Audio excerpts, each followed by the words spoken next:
ଗୋଟିଏ ଛୋଟ ଗାଁରେ ରାମୁ ନାମର ଜଣେ ଯୁବକ ରହୁଥିଲେ। ସେ ଗାଁର ସବୁଠାରୁ ସାହସୀ ଲୋକ ଭାବରେ ପରିଚିତ ଥିଲେ। ଗାଁ ପାଖରେ ଗୋଟେ ପୁରୁଣା ଘର ଥିଲା, ଯାହାକୁ ସମସ୍ତେ ଭୂତ ଘର ବୋଲି କହୁଥିଲେ। ଲୋକମାନେ କୁଆଡ଼େ କୁହନ୍ତି, ସେ ଘରକୁ ଯିଏ ରାତିରେ ଥରେ ପ୍ରବେଶ କରେ ସେ ଆଉ କୁଆଡ଼େ ଫେରି ଆସେ ନାହିଁ। ଗୋଟେ ଦିନ ରାମୁ ବାହାଦୁରୀ ମାରି ତା ସାଙ୍ଗମାନଙ୍କୁ କହିଲା, ଭୂତ ନା ଭୂତ, ମୁଁ ଏଇ ଘରର ରହସ୍ୟ ନିଶ୍ଚିତ ଖୋଜିକି ବାହାର କରିବି। ସେ ରାତି 12ଟାରେ ଟର୍ଚ୍ଚ ଖଣ୍ଡେ ଧରି ନିଜ ଘରୁ ବାହାରି ଗଲେ ଏବଂ ଘର ଭିତରକୁ ପ୍ରବେଶ କଲେ।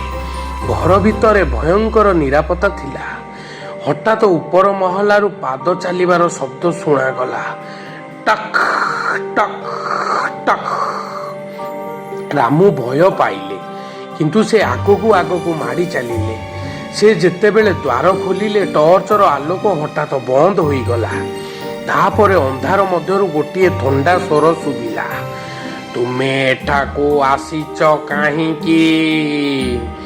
ରାମୁ ଫେରିବାକୁ ଘୂରିଲେ, କିନ୍ତୁ ଦ୍ୱାର ଆପେ ଆପେ ବନ୍ଦ ହେଇଗଲା। ପରଦିନ ସକାଳେ ଗାଁ ଲୋକ ଦେଖିଲେ ଯେ ସେହି ପୁରୁଣା ଘରର ଦ୍ୱାର ଆଗରେ ରାମୁର ଟର୍ଚ୍ଚ ପଡ଼ିଥିଲା, କିନ୍ତୁ ରାମୁ କେଉଁଠି ମିଳିଲା ନାହିଁ। ସେହି ଦିନଠାରୁ ଗାଁରେ ରାତିରେ ଲୋକମାନେ ଶୁଣନ୍ତି, ଟକ୍ ଟକ୍ ଟକ୍। ମନେ ହୁଏ କିଏ ଦ୍ୱାର ଖଟ ଖଟ ଆଉଛି।